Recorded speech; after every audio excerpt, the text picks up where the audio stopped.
Welcome to Dynamic Circuit. We are going to test Metronix ARS 2105 servo drive.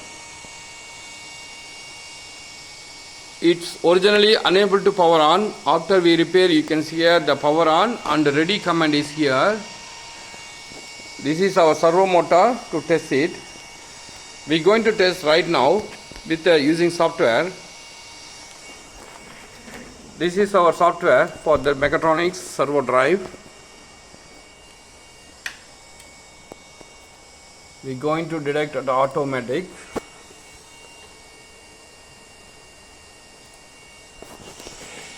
You can see here the motor is detecting the encoder.